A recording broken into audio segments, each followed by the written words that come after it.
Welcome to Sustainability for Sinners, a non-judgmental, informative and hopefully helpful place you can learn about sustainability.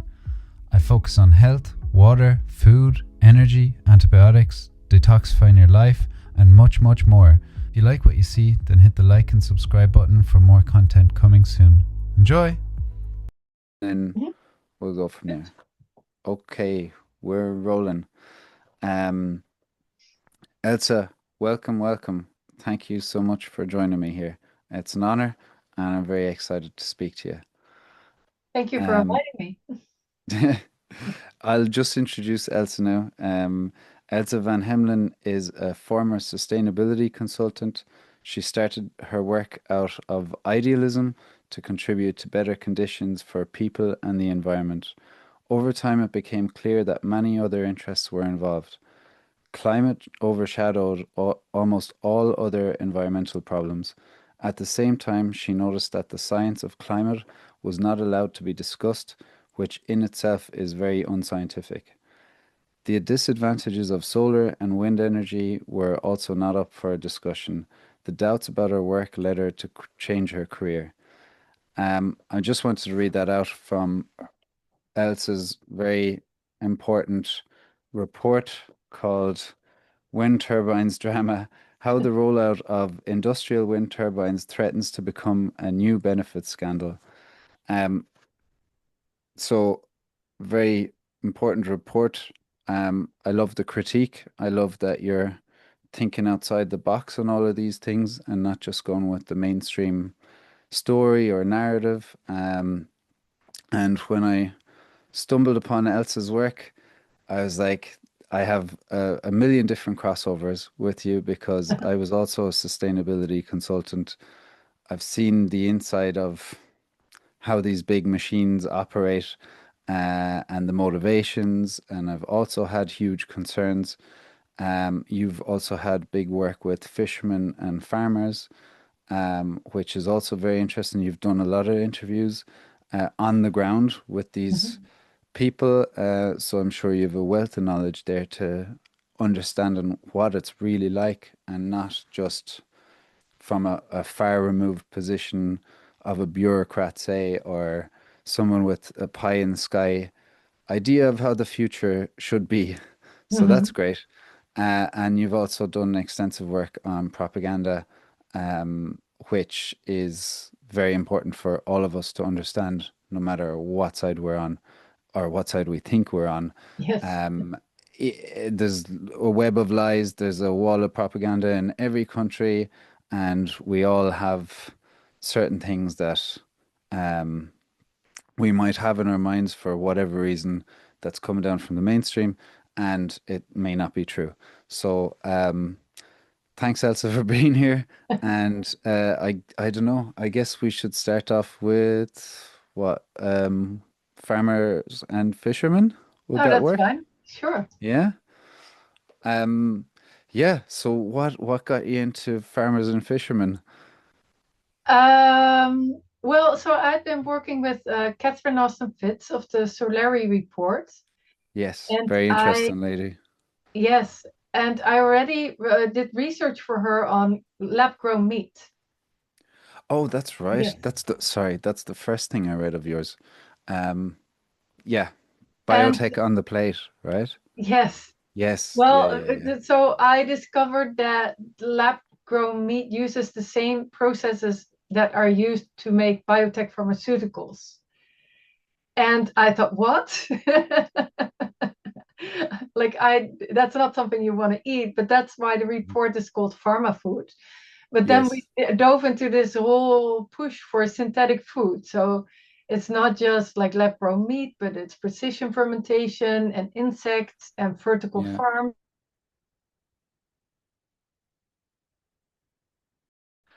Sorry. Okay, so it stopped there. It's you went for precision fermentation. Yeah. So it's all this very artificial food grown indoors. Usually also high energy use, chemical use. So it's promoted as sustainable, but if you look at the whole picture, you think it's not just unsustainable, but also incredibly unhealthy and damaging.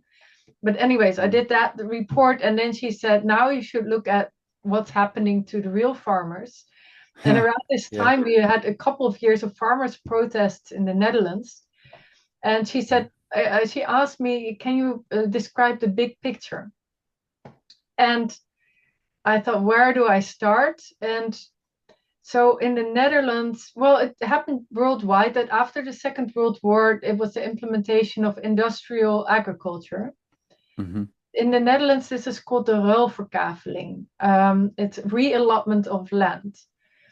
And it happened very much top down as a modernization social engineering project. So that's not my words, that's how it's described in the literature. Mm-hmm. So I thought, in my understanding, so in the media, the farmers were being portrayed as very bad for nature and damaging.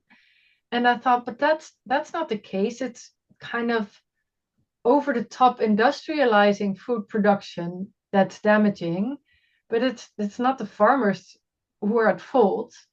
Yeah. So I thought, where does this idea of industrial agriculture come from? So I went into the history in the Netherlands of the ruilverkaveling, so the implementation of industrial agriculture, as a kind of microcosm to understand what happens on a larger scale. And what I learned myself was very elucidating, because I learned a lot of things that I never learned in high school or afterwards. Yeah. Wow. So in the Netherlands during the Second World War, I think in the last year, there was a big famine, the hunger winter, and a lot of tens of thousands of people died. And that was real national trauma. So after the war, they said we should never have hunger again. And but it sort of suggests as if the problem was caused by farmers, but it was actually not the case. Like we were, the Germans, they occupied our country and they blocked the food, and they raided the country, and they bombed a lot of farms. So that was the reason why there were food problems. And in the backdrop, there was also a political reason, and that was not explained. So the sort of propaganda towards the people was, we should never have hunger again, nooit meer hunger. But you see that already before the Second World War, there are preparations in the US to take over the hegemony of Great Britain, like the British Empire. And the British Empire ruled by violence, like colonization, and that was kind of, that had its blowback. And so the US was thinking about how to take over this hegemony from the Britons, and they kind of chose a way of economic colonization through the IMF and World Bank. Yes. And one of their goals for foreign policies was to get control over the food system. And it was a very explicit goal. So again, this is documented. And industrial agriculture was one of the ways to do that. And they implemented that in Western Europe through the Marshall Aid. And in the southern half of the world through the Green Revolution. Yeah. And in the Netherlands, we had like a shortage of dollars on our balance of payments. So they needed something to produce in the country, and we don't have any resources. And the whole country was flattened by 5 years of war. Yeah. So the push was to get like very high agricultural production soon to balance out the balance of payments. But what was the effect on farmers of this implementation was that so these allotments were put together because it were like very small plots of land that the farmers were working on, but it was not fit for industrial agriculture. So about 70% of the land was actually overhauled to make it fit. Yeah, wow. I never learned this in school, and I thought, how is that possible that almost 3/4 of my country has been reorganized in this way? And then if you talk about the environment, 225,000 kilometers of hedges and rows of trees were removed. Because they were all small plots with hedges and ditches, and it all needed. And I thought 220,000 kilometers. How much is that? I thought I cannot. It's just Unquantifiable. Yeah. so the train from Moscow to Beijing is 8,000 kilometers. Oh, wow. Yeah, no, it's still unquantifiable in my mind. Yes, It's just too much. Like, it's too much. Yeah. Exactly. But so a lot of farmers had to quit. And this went with a lot of government. So there were government advisors that really tailored their advice towards farmers' wives because they're influential in the family. There were lectures, there were documentaries, there were presentations, there were example villages that were built to show how a modern household was. So it was coming from all sides. Wow. A lot of farmers were forced to quit, but the ones who were there,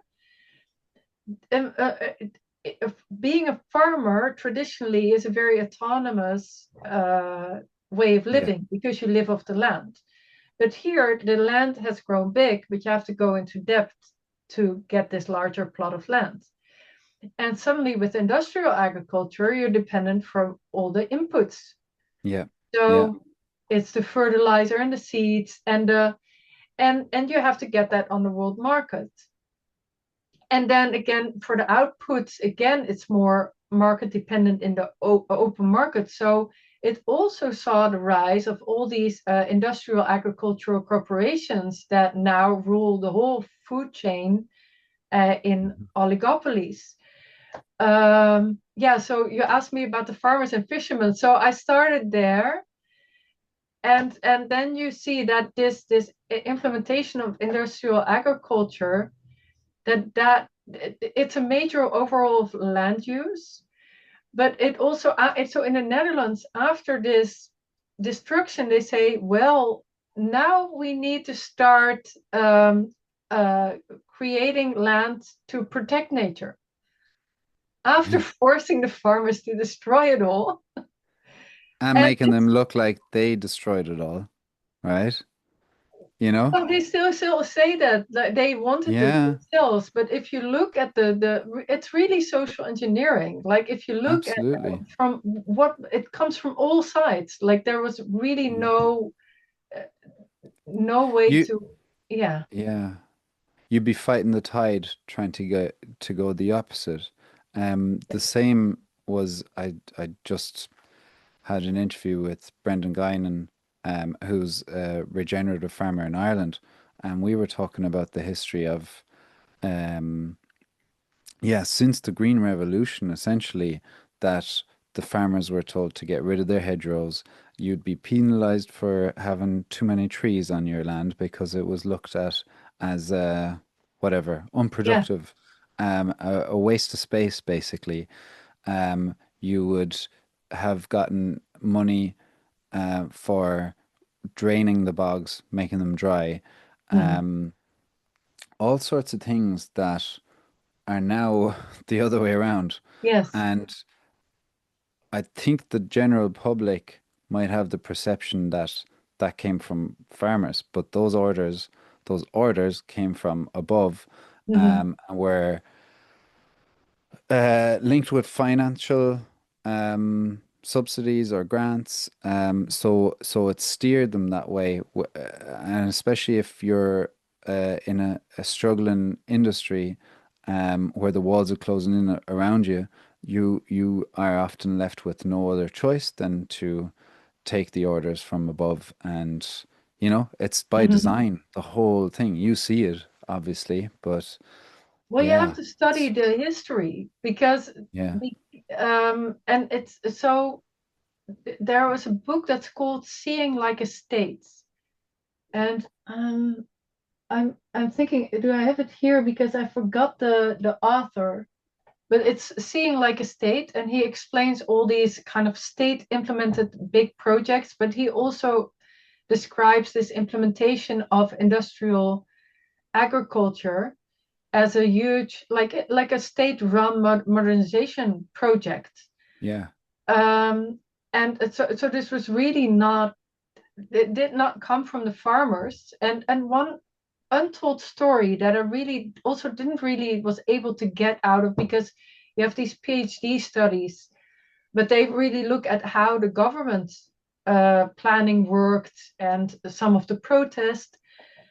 But if you look at the descriptions of how people lived, so they would have plots of land that they worked with their families and some people who were working for them. And these plots of land were spread over different type of villages. So you would talk to a lot of people, and they would live in the village. And these were very close knit Christian communities. Yeah. But after it was so if you take the land away from half of the community under whatever circumstances, because in a lot of circumstances at some point the government says we will just pay you a subsidy if you let it go, and at some point they were like, okay, I'll let it go. But Yeah. of course that must set a lot of bad blood. Like if you have a whole family with, I don't know, 6 boys, and they all want to become a farmer, and that used to be possible, and now it's just one. Yeah. Yeah. That's um it upsets the whole thing. The whole yeah. natural organic progression or evolution has been upset by the powers that be through policy, Yes. and yeah. Mhm. So there's one description, it's just 1 or 2 sentences, but a farmer's wife who said, oh, there used to be people come by our house all day, but now she was in this big plot of land, and there's a new farm in the middle of this plot of land. And she Mm, said, it's a bit lonely. Nobody's coming by anymore. And so mm, that's a big question for me. What happened to these communities or in these communities? And I yeah. think the last people who actually lived through this, they are still alive. So somebody should go around and make a Talk to them. documentary or something Yeah. just about this history. We left a lot behind, I would say, that our elders, say, of the village would remember, Yes. of a lovely community that relies upon itself, thrives, and it feels like we need to get back to a lot of that, not move away from it. Like we're getting more and Hmm. more separated. Um, and they do, we still have the, like I was in Germany for 10 years there. Hmm. Um, sounds like I'm just back. COVID happened since, but it feels like a time warp. Um, but I came back to the countryside in the west of Ireland, and I feel like the community, it has, I'm sure, evolved a little bit, but it's still thriving. Like people Uh-huh. still, they they um they go in the back door of your house Uh-huh. still to, like, visit you without announcement really, Hmm. or a quick knock, but it's so that you don't stop your work, say, in the kitchen. Like Hmm. it's being concerned for the other person, and it's lovely.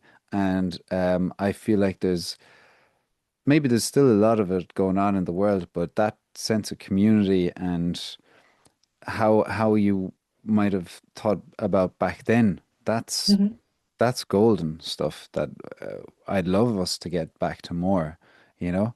Um, one of the things, Elsa, that I was thinking of while you were saying all that, about the putting the plots together, Hmm. that rings a bell. That it sounds like, have you ever heard of Trofim Lysenko in your, yeah.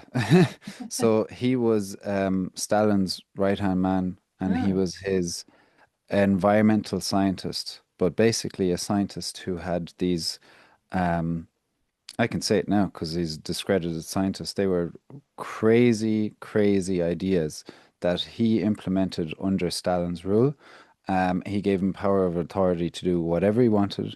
Anyone that spoke back was either jailed or gotten Hmm. rid of. Um, and he would plant crops together much closer. And due to their rapid industrialization drive, they wanted to basically take people off the land, use it in larger fields, say, and use the people in steel production, get them off the land so they work in the factories. Hmm. And all of this apparently led to Russia's largest famine, right? Because they tinkered with it so much. Hmm. Now, that's one of the, I think it's the second largest famine in the world, right? In Hmm. history. Then I think a decade or two or three later, Mao got into power. Uh-huh. Mao idolized Stalin, Hmm. and he decided he was going to adopt the same policies of rapid industrialization and these innovative agricultural policies led by Trofim Lysenko. And he introduced the four pests rule, which got Hmm. rid of, you know this one, do you? Yeah. The Cultural He Revolution. Yeah, Yeah. but they got rid of a load of birds and pests. They did the same thing. They put all the plots of land together, got the people into the factories so that they could compete with the Western world. And what happened? Another massive famine. And I think it was, if memory serves me correct, it was one and two. So it was Hmm. the one before the other. Either the Russian one was bigger or the Chinese one.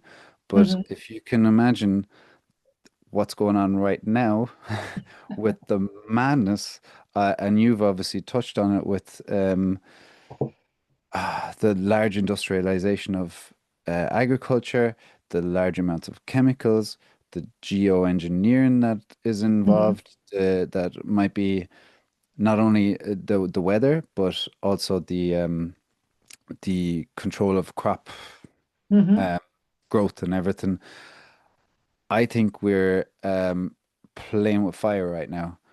I think so too, and Yeah. I want to, because a lot of people said no. Now you're going into conspiracy theory, and I said no. This is not conspiracy theory. Like so, Yeah. in this report, Farmers and Fishermen, so for Miss Yes. Clary, I outline all these things that are happening to farmers, and Hmm. then I cite an interview with Alex de Waal, and he wrote a book on mass starvation. Oh, lovely. And That looks like oh, a that's light read. lovely. Yeah. One of those, besides Stephen King in the evening time. Yes, but what he writes, and I think this because this is what you are describing now. Um, he says usually, like when we think about starvation, we think about natural disasters, like the harvest went wrong, or there's a storm, or. Yeah. And he Yeah. says, no, this is nonsense. Famine is a very specific political product of the way in which societies are run, wars are fought, and governments are managed. The single overwhelming element in causation in three-quarters of the famines and three-quarters of the death is political agency. Yet we still tend to be gripped by this idea that famine is a natural calamity. And then he says, masturbation is a process of deprivation that occurs when actors impede the capacity of targeted persons to access the means of sustaining life. But Mm. if you look at the whole list, so he provides a whole list and basically more of all types of famines in Africa, but about policies of getting people off their land, or Yes. water becomes too costly, or but if you put that whole list of policies together and you put it with what you just mentioned, so in the Netherlands, like for rewilding, they are putting farmers off the land. They say farmers have too much nitrogen and they need to go. And Mm. I call it the policy tsunami, because they get all Good. this whole deluge of regulations that it's impossible to even keep track of. But if you make a Yeah. mistake, then you have Oh, huge yeah. issues. Yeah.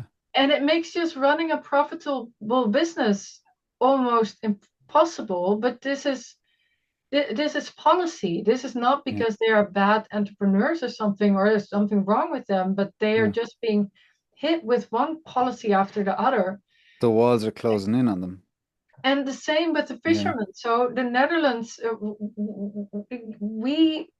our history was like thriving through the fisheries.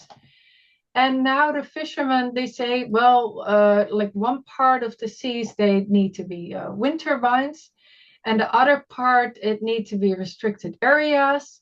And Mm. these fishermen are bad for the fish, and the trawlers are bad. Just But getting in the way. they've been doing this for hundreds of years. Yeah. But they really cornered the fishermen again with the deluge of regulations. Yeah. Um, and then at the end of the line, they said, well, we offer you a subsidy. And it's a good subsidy. Like it's quite a lot of money, but they really cornered them. Like Yeah. the fishermen know, like there's almost no way for me to fish anymore. But the condition is that they destroy their boats. What? They actually destroy their boats. And these are Uh, good boat, and so does that not just sound wrong to you? Just like out of yeah. like gut feeling, uh, uh, all the stuff that we're being suggested with more chemicals in the future and killing cows before they're age 1.5 years to balance our targets. Sorry, like, does that not sound wrong? It just sounds wrong Yes. instinctively, you know? But to Sorry, me, but it's almost a way of psychological warfare, because I also was on the boat with one of these fishermen, and these are like really beautiful, well-maintained boats that can go for decades and decades. And if you have your own business and you build it up, it's something you love. It's yeah, not just a boat, it's not just a thing. it's your way of life. It's everything. Yeah. And then for these fishermen, because I would always ask them, how long have you been doing this? And then it's like, oh, my father and my grandfather and his father, and they don't know how far back it goes. Sometimes like, well, the longest we can trace it back is somewhere in the 16th century. So this is a And they're her like, destroy your boat. yeah. Just destroy your boat. That just, every so often you hear another thing that really annoys you. Like that just, just instinctively or intuitively, that just wrong. Um, They yeah, destroyed two-thirds of the I'm very boats sorry already. for them. Hmm? They've been two-thirds of the Dutch fleet have been gone through the shredder. Really? Yes. So, see, this is how strong these policy measures are, Yeah. like, But if and you think about and food still, security, yeah, f exactly. Food. Sorry, one point, Ireland had huge famine as well, you yes. know, potato blight and everything. We had seas around us and oceans. We had loads of fish and everything, and uh, all the productive stuff that was produced here on the agricultural land was shipped abroad. So if you want to add another thing to famine is created by people, Hmm. and that's one. And even whatever you could say, the over-reliance on just one crop of Hmm. potatoes, you're leaving yourself exposed. But how did that happen? That was also a human thing, a human Hmm. intervention. It didn't just happen. So yeah, I think we're really playing with fire with all of this stuff. Um, yeah. Can I ask you, by the way, you said precision fermentation. Do Uh-huh. you know much about that? Because there's one particular environmental journalist who will not stop talking about it, and I don't know enough about it to assess it critically, but Ah. do you think it's in line with the lab grown meat and Hmm. everything? It's just as damaging, say, It's or lab grown. So, yeah. um, so think about regular fermentation. If you have sugar, then you get the bacteria and they produce alcohol. So Yes. so that's fermentation. We've been doing that for thousands of years. Yeah. That's natural. So I think the first precision fermented product was insulin. And what they do is that they have the gene that codes for human insulin. Mm-hmm. And then they genetically manipulate an E. coli bacteria. And then you can ferment this bacteria. And instead of producing, well, whatever E. coli produces, it produces human insulin. So this is one of the ways to produce biotech pharmaceuticals. Then you can harvest this insulin based on the GMO bacteria. Right. And apparently this has been used, wasn't aware of that, for quite a while for the, do you call it rennet? I'm not sure, but for the stuff to make cheese. But it doesn't matter. You guys are the big cheese producers. So it's a technology that's been around for a while, but right now it's being really invested in, that they say, well, you can produce almost any stuff you can think of by genetically manipulating these bacteria. And so you can make, so they call it animal-free milk or butter, or you can make wood fibers. You can make almost anything. So I think it's Bill Gates who has this, who invested in this startup. I cannot think of the name of the startup, but they said, well, this should become like Amazon for these biotech GMO materials. Right. And McKinsey had a projection where they says this can become $1 trillion industry. But then if you look at the hard nuts and bolts, you need these reactors, which are made of metal, to do this. Yeah. And it costs, again, a lot of materials, a lot of energy. Then there is not a lot of quality control, or it's not completely clear. So if you eat something that's precision fermented, then the question is, are all these GMO bacteria dead? Have they been completely filtered out or not? So in Europe, I thought this must be part of the GMO legislation, but I couldn't find it. And then after asking around, somebody said, no, this is the GMO bacteria is considered a processing agent. And so the actual product is not GMO. So it's being legislated under the novel food policy. So I asked the Food Administration of the EU, I said, can you provide a list of the precision fermented products that have already been approved? And she couldn't. Lovely. And you have to see the database. So you have to look in the database for the names of the bacteria, and then sort of know what kind of bacteria they use. So I interviewed Jeffrey Smith on this. He wrote several books warning about GMOs, and he says we're concerned about genetically manipulated salmon, but if genetically manipulated bacteria get out in the environment, bacteria spread very, very quickly. Yeah, it can become like an environmental disaster very easily. So he actually had a campaign called Gene Out of the Bottle, warning about the massive introduction of this genetic manipulation technology. Once it's let out, that's the scary thing, because there's no kind of getting it back. No. I have a friend who is a farmer and who has a PhD in genetic engineering. And I'm convincing him to speak about it, because he's no longer really practicing in the area at the moment. So he has I think he's a really good guy with a good head on him, so he can look at this critically and speak about it. So I'm going to try and get him to talk about it, because it's the same thing of, it's quite reckless, the seed technologies.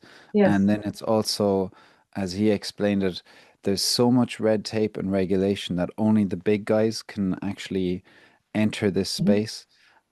So in theory, the ones down below who could be well-intentioned and have a kind of an idea of how to maybe steer genetic engineering in Mhm. a right direction are not being allowed. They're like been blocked out.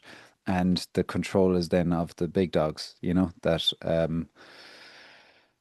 well, So, but it's also what I find concerning about the genetically manipulated bacteria is they are already in food products. Like even mhm. the HMO it's called, but it's synthetic milk and it's in some Oh, baby formulas. But it's not right. listed as GMO because it's not labeled, it's not part of the GMO regulation. And here I, as a consumer, like we can have a You want to debate if know? we should do this at all. But if you Yeah, do this, I want to have a very clear label because I don't want to eat it. absolutely. And I want Yeah. to know what you feed your baby. Mm-hmm. Mm-hmm. If it's your baby, like Jesus, like of all, you want to know. Yeah. I watched. I think you talked to Catherine Austin Fitz about NGOs, Mhm. and it's a very nuanced discussion of probably good ones and bad ones and everything. But I went for whatever you'd call it, nerding out, and I looked at one guy that I was very suspicious of, and I went back to like I think it was like a 15-year-old 15-year-old recording on YouTube of this not-for-profit organization for GMO seeds taking questions and answers off the general public. And, it looked so staged. It looked incredibly staged. And he said a couple of things like glyphosate, which is the active ingredient of Roundup, the weed killer for our audience, um, is completely benign. That was one key thing. Like, okay, this looks staged. Then he said GMO, it hurts. GMO is actually very beneficial for the world. So it's actually um, hurting the food system by writing non-GMO on the non-GMO products. So he wanted to get rid of that, right? And then he said, fine, we do understand people want to be aware of what they're consuming. So yes, we should have a GMO um, label, but put it on the website for concerned people. And otherwise, it's fine. Don't worry about anything. So you're not gonna. So basically, you're reducing completely the amount of people that would actually look at this because Yes. everyone's busy. Like, can you imagine a mom with 2 children or 3 children shopping in the supermarket? You have at least a chance by if you see a non-GMO thing. But if you're like, oh yeah, let's find out each individual um, food product by looking on their website and digging Yeah. around and I was like, God Almighty! And guess where this guy has ended up? He is now either in the FDA or the CDC, Yeah, and he's proposing climate smart solutions, of which course. is completely in line with all this stuff. And you're kind but once you open your eyes to it, I feel sorry for the unsuspecting people that don't see this. Um, uh, yeah, everyone can be at that stage, which I was Mhm. at too, and it's good to move. Anyone can activate that thing of propaganda or the misinformation element, which could be a nice next thing to talk about, Elsa, Yes. if we haven't finished on the other stuff. But you did a lot of work with Well, Catherine. perhaps before we finish the farmers, for the listeners, it's really like the war against farmers, and this is a war. It's happening Yeah, worldwide. yeah. Um, there's Colin Todd Hunter. He writes about what's happening in Canada and India, and he has a very Mhm. good book about it as well. I see that there was a recent article of a number of farmers that needed to leave Point Reyes in California uh, but that was exactly the same story as I see so many farmers. Like if you would just change the names, it could have been exactly the same story as something that happened here in the Netherlands. Mm-hmm. But it's happening in so many places, and so because of this food security, like you say, I see a risk, and I see this too. We need to start protecting farmers, and if not for the farmers, for ourselves, by boycotting supermarkets and buying directly from farmers. And here in the Netherlands, there are a lot of interesting new models because the farmers say our problem is distribution. But then a Mm-hmm. couple of people will set up a distribution point and they Mm-hmm. will collect all the grocery list of people. And with a small team, once a week, they will make the food packages. And there are businesses who buy from a number of farmers in the region, and you can order Mm-hmm. from them directly. But we need to really start protecting farmers just for our own food security, I think. 100%. Yeah. 100% with you. And a load of it is policy.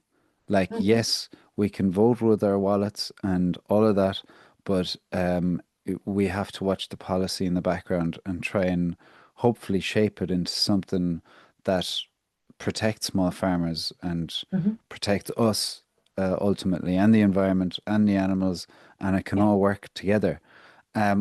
What I wanted to say about the point raised, I interviewed Stephanie Ernd, who is under Dairy Girl Diaries on Instagram and TikTok and everywhere. But she's a great person to speak to about all of this. And the funny Huh. thing is, she texted me because we were talking about she had just, this is how bizarre the world is. She had just posted a thing on the internet. On the internet, I sound like I'm 80. But she just posted a thing on Instagram of Catherine Austin Fitz, and I said, I'm about to interview someone that works with her, and she wrote to me going, "Can you please connect us?" So That's here's the funny. official trying to connect you, so you might be able to have a talk sometime. Um, yeah, That would be yeah. nice. Yeah, Yeah. she's great and well articulated in this area and documents the whole thing of point raise.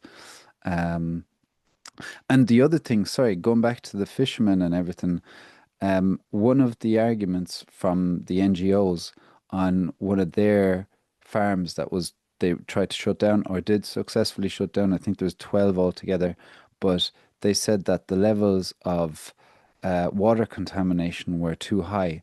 And look, that can happen for multiple reasons, even a storm or whatever. Um, the the answer isn't to shut down a farm completely and take it out of circulation. Are you kidding? Like that's just nuts. But if you have one of these aggressive NGOs there, they're like, yeah, shut the whole thing down, get rid of it. Like Uh-huh. logically, like that's n if society needs food production, you don't shut it down for whatever water contamination or whatever. It's like shutting down a bar that served old pints, and then Mhm. you go, okay, you're gone for good. This can never be a bar again in a high street, which relies on tourism. Da, da, da. But yeah, I think we need to have like good counter arguments for this thinking because somebody might hear that and go, oh, well, if they're contaminating the water, we better axe them all together. And who knows if that's even true? That could have been Mhm. manipulated and everything. Um, but I keep going back to the idea that this is a global phenomenon as well. It's not just in one place. And we really do need to stick with the farmers because they've been smeared um, by by forces that want control and money, and they've dehumanized farmers essentially. Like when we see them protesting with their tractors on the roads, it's framed like they hate the environment and climate change, and they're the ones in the way. And if we don't get them out of the way, then we can't tackle climate change and the world will end. Like, and that's solely, wholly wrong. Hmm. And I see the pasture based system as the complete platform we need to work with. Like Hmm. that's it. If you lose that, you lose the soil and everything. If you keep, I'm sure you've gone down that rabbit Hmm. hole of how important soil Yeah. is and everything. Um, and like that's the platform we work with. So first and foremost, before we do any tweaking to that, we need to come to an agreement that protecting this valuable space is essential for us to survive. Hmm. And yeah, okay, sorry, rant over. So you probably, so in the US you have the wildlands plan, and in Europe this is called Natura. It's the habitat and bird direction. I don't again Okay, I've policy. seen it. Yeah, the EU-wide directive, is Yes, it? Yeah. but so in the wildlands plan you see this most clearly because they say, well, we want to go back to pre-Columbian wilderness where wolves and bears roamed. Rainforests. Yeah. Yeah. But so what happens in the Netherlands or in Europe under this Natura policy is that they will say, well, we designate this as a piece of original swamp Mm-hmm. because it was a swamp 100 years ago or something. But then you need to keep that in the original state or bring it back to the original state. They call this recovery. And they Okay. take all these measures to bring it to an original state. So in the Netherlands, I think around 1900 or 1850, a lot of the country was still like a swamp or peat, like marshes, Mm-hmm. um, heath. So they call this rough lands because nothing would really grow there.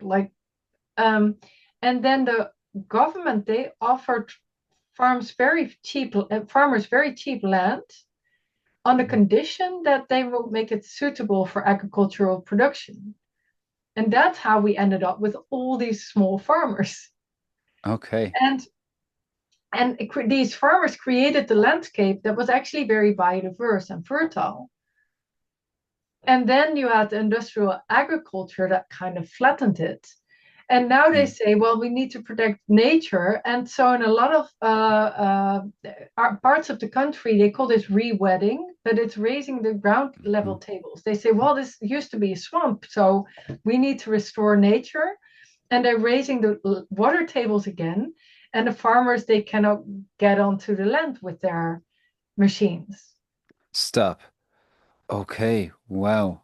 That's mad. Yes. Yeah. But if you talk about protecting the farmers and the policy, so the UN policy under the Biodiversity Convention is to protect 30% of the land and sea worldwide for Mm-hmm. every member country. And so if you look at the Dutch policies for all the claims on the land, they want to rewild 40% of the country. That's a lot. Yeah, and we're And very that does that small. does that yeah, I know. I've been to the Netherlands. And you have the dikes as well.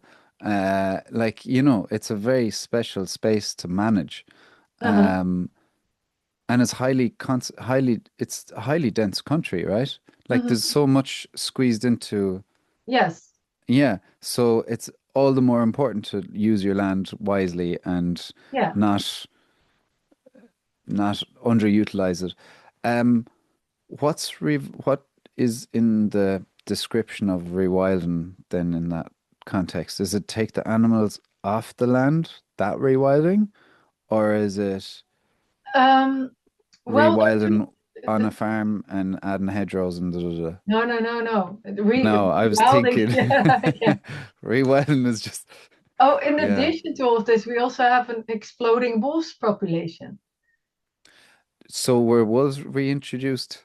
Yes. Well, they say they came naturally, but that's a point of discussion. Where do they come naturally from? Do they say Yeah. seriously like Wolves Creek? Like yeah. Seriously, do they just say they just arrived Yeah, there? through Germany. But there are a lot of reasons to believe that they've really been put there, but they don't have natural enemies, and Yeah. we are told to live in peace with the wolves. Sorry. I'm sorry. Look, I've been through all of this of watching them, the trophic cascades, right? The Yellowstone Park, the reintroduction of the wolves, Mhm, and how it shapes the river mhm, and boosts biodiversity. I understand the arguments made there.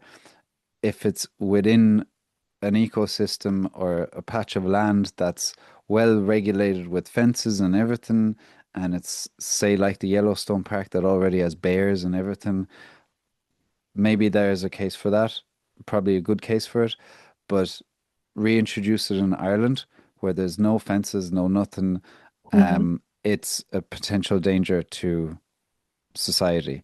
And I'm sure you're probably landing on that same conclusion there. Yeah, and sometimes perhaps even more alarming is somebody who hunts Yeah, shared some articles with me because he said Russia has been battling big wolves population, and he had a researcher from Canada, yeah, um, but it even shows he had a term for it, but it's kind of like an ecological dead zone in parts where the wolves are because they eat everything. Because here in the yeah. Netherlands, they will kill like a whole herd of sheep and just Oh, tear them they're, apart half and not eat yeah, them. And they will say to us, they say, well, this is not natural behavior because they're in a not natural environment. yeah, But this hunter shared this data with me, and he said, no, they also do this in vast landscapes in Russia. It's kind of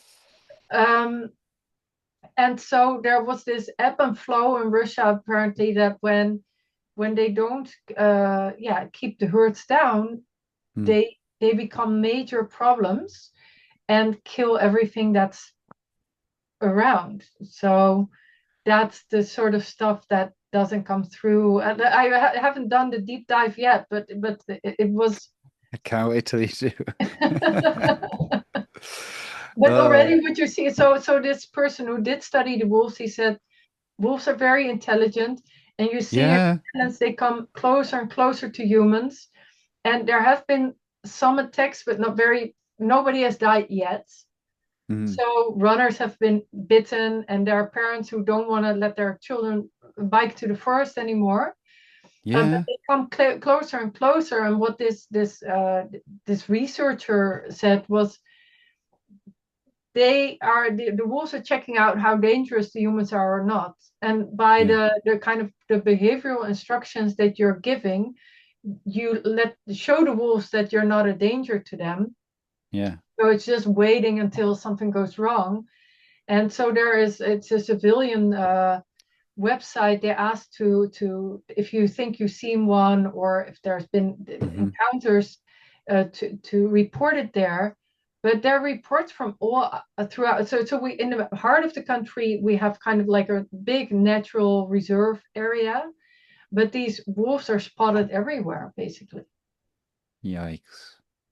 Like, I I don't know where we've gone in the world with our ideas and things. It just doesn't sound like a good idea in most parts and not well thought out. And like your GMO letting the gene out of the bottle thing, like Mhm. once it goes to it, like you're expressing the concern of say the Russians with their overpopulation that they can't control it anymore. Like, what's not to say that you introduce wolves, say there, and that eventually they can't be controlled, especially if it's in 40% of the rewilded Netherlands. Imagine if that came. Oh, um, yikes.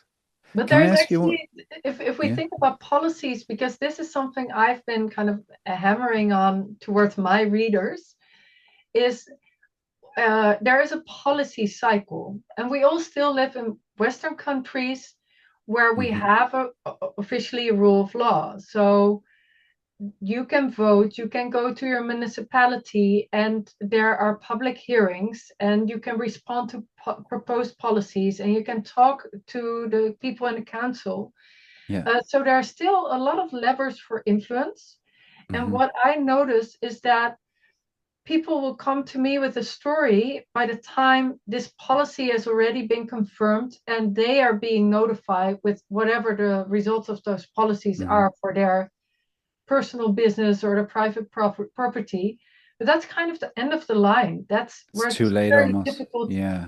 So I see. So we had a major overhaul in land use planning, and again, this is happening in a lot of countries. I recently interviewed Kate Mason in Australia, and the same thing. She's basically doing the research in Australia that I'm doing in the Netherlands. Wow. But these changes in land use planning, they're all being discussed in our municipality right now. So what I've been advocating was you need to go and check out the policies that they're discussing right now and make sure you have your say in influence. And the things sound really nice because they say it will become climate resilient and it will become a lot of green and will take care of your health. Yay. But the climate resilient is usually raising the water tables. And also people getting like their cellars are blank. And a lot of green means that they're going to remove the parking spaces. And taking care of your health is more camera surveillance in the public infrastructure. So the things are like at first glance, they look very great until you understand what the small print is. So I'm sort of like, look at what the plans are. And if you don't understand them, ask for a meeting and say, can we have like a public meeting where it will be explained in normal people's language, non-bureaucratic jargon. And also they usually use a lot of vague terms like we're going to improve the quality. But in the future, the vague policy will be translated into very concrete plans. So ask like, oh, if this is quality, you're talking about quality, what concrete plans will this go into? What do I need to think of? And sometimes if they set the policy, then later on you cannot decide on anything. But we actually have quite a lot of instruments where you can request more direct democracy. So I also said, try to get into this basic policy that direct democracy is the number one important topic that's on the list. So whatever will flow out of this vague policy, there will be direct democracy, direct voting. Brilliant. Will be a requirement. And now the second thing I've been kind of recommending, because what I also run into is that people will do this, but they will do this alone or next to their work. And it's an enormous amount of work. And I see that very few, it's just very hard to do. It's time consuming, it's expensive, it's a lot of work. You're going against like a major bureaucracy. So I actually thought we need to have like small foundations kind of where also businesses and farmers and anyone who has a stake in this, they need to fund a couple of people who do the relations management with the council members, who will do the policy studies, who will provide counterintelligence, and then not on a voluntary basis, but just pay a number of people to do this work so that you can catch these major overhauls in land use planning in time. And there you can say, well, we live here. We want to have a say in what's happening to our land. So, for example, Point Reyes, I think it's so the oyster farm, they went first, and now it's direct the other. And I think, imagine if every business in that area paid like some person to track the policy and to consult with a lawyer now and then. And they got the red flag at the beginning and they could start campaigning. That'd be amazing. Then you have no, I like how you're thinking because it's with Doge, in America, the that kind of, it was quite an aggressive tactic to look at government overspending, NGOs, etc. We've had one of those in Ireland, an NGO that got set up to do the exact same thing to highlight the overspending, especially in NGOs, say, or their usefulness. That got shut down.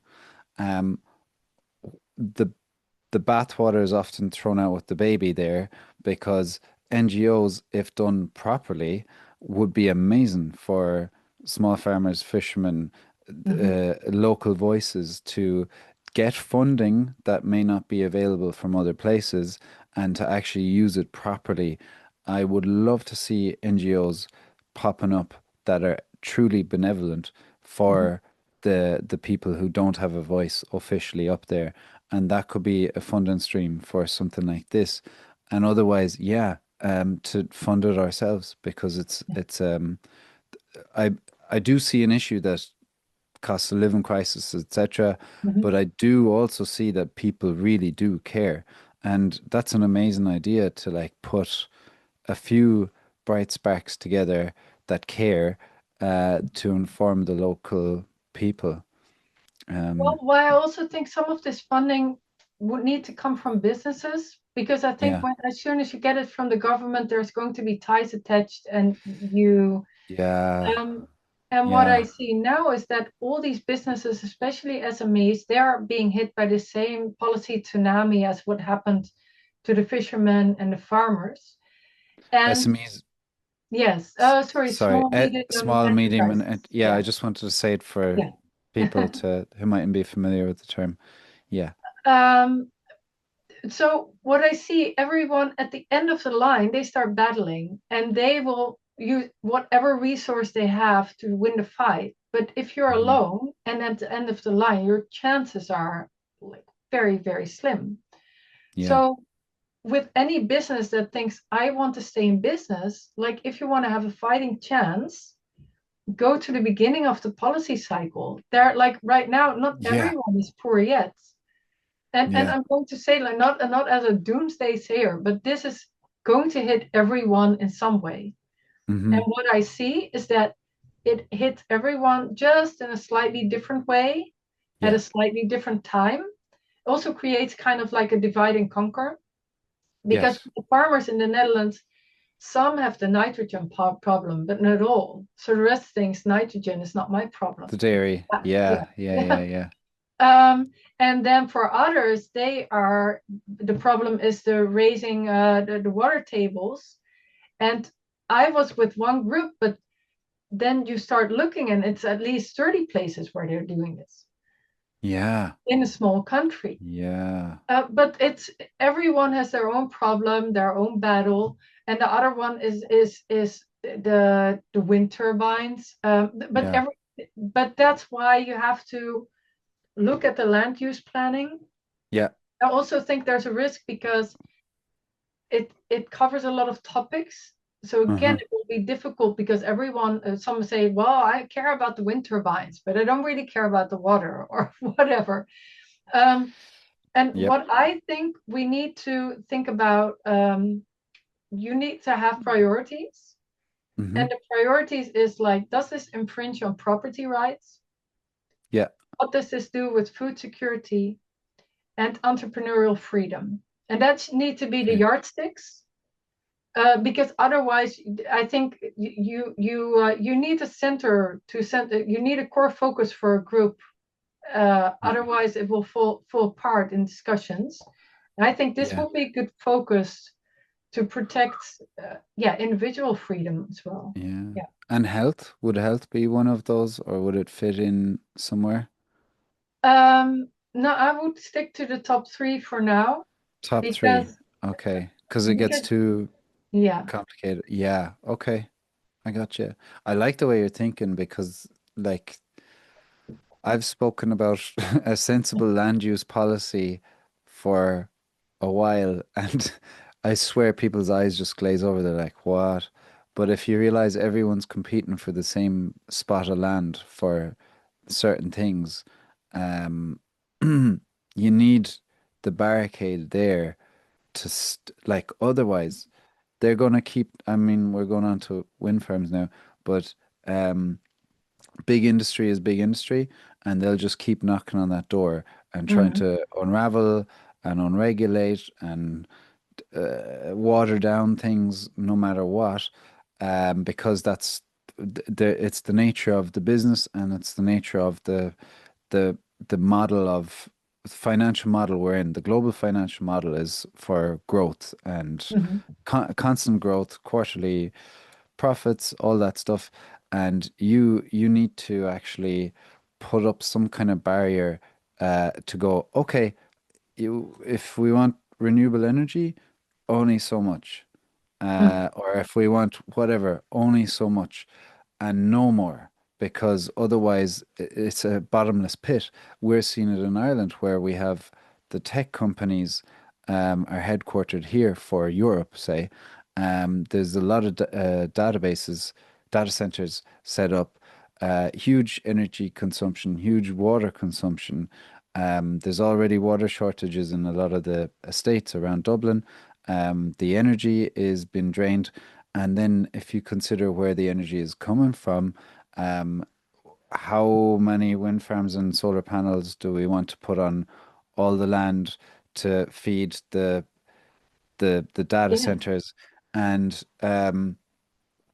you kind of go, well, when would that stop? Well, like when,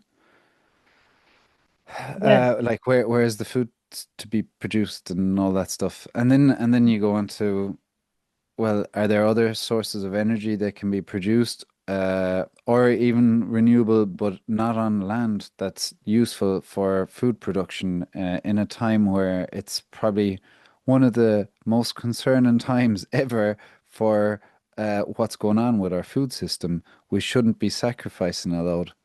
You Did you? Oh, broke up a okay. little bit. I went. Um, yeah. Do you remember what I said last? Or.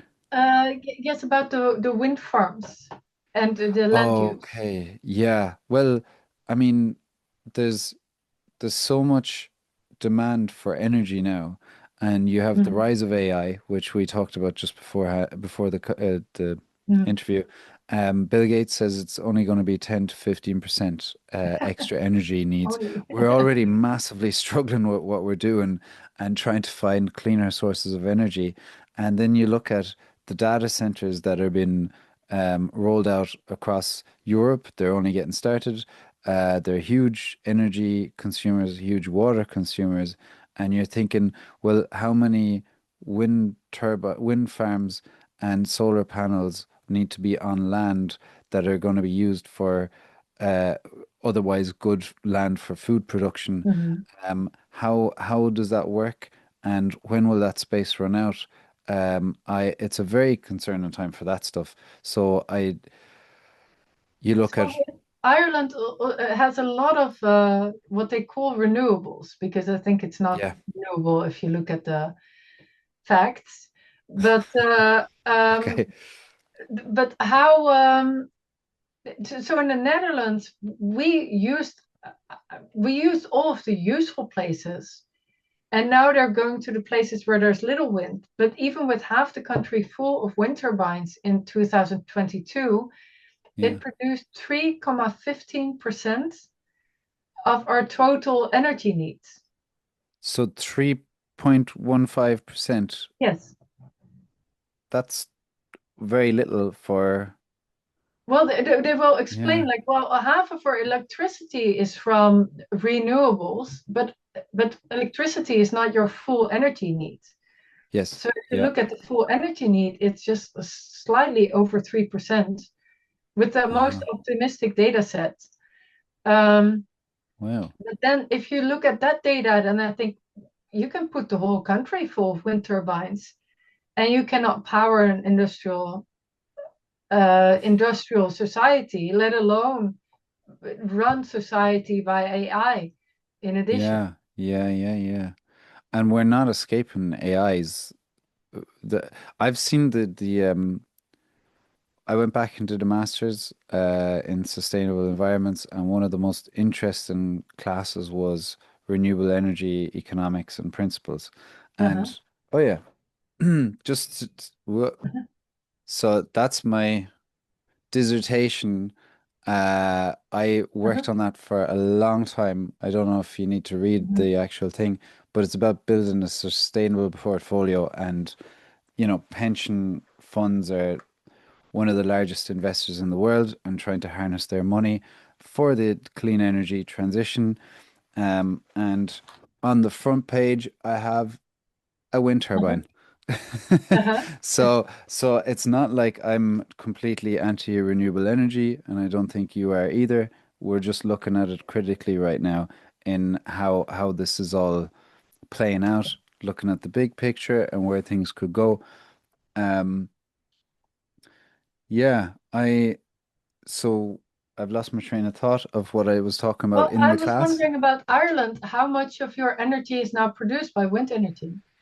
I think is it something like altogether renewable energy is like 40 odd, 45, 50%. So it's not insignificant. We Of can't all say, energy or electricity? oh, sorry, electricity. Ah, If you talk about whole energy, are you talking about like cars and yes. all of that? No, I don't think we even have those. Maybe we do, but I've never seen the full estimate of all of that together. Um, Because but if they yeah, say they want to become carbon neutral, that's yeah, not electricity. So in the Netherlands they say carbon neutral, and we need to go all electric, yeah. which is again like electricity is about 20% of total. So 80% needs to become electric. That's a question how. Oh, sorry, now I understand what you're talking about. You're equating to emissions right now, are you? Um, No, I like the no, energy. So energy. if you look, Okay. so if Yeah, you have all the energy, so that's fossil fuels and yeah, yeah, so all the energy needs, yeah, that's 100%, then only 3% is yeah, provided by wind energy. yeah. But about 20% of all energy, so other energy is heat, for example. Yes, I now So, I so understand. Yeah, it's yeah, electricity, and then from the electricity, they say half is renewable, but most uh, of renewable is actually biomass, and that's again like right. not That's renewable. So no. so it's kind of misleading if they say half of our electricity, yeah, but electricity is not our full energy need. Yeah, yeah. See, even I found that hard to decipher Oh, what we were sure. talking about. So say the average person who hasn't spent time reading into this stuff, how are they ever to understand right off the cuff that what we're talking about, you know?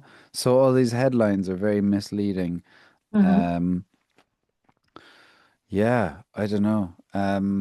Yeah, perhaps from Like, my background. So I graduated in a Dutch university, the Free University, on well social sciences, but my graduation topic was corporate social responsibility in global mhm. supply chains.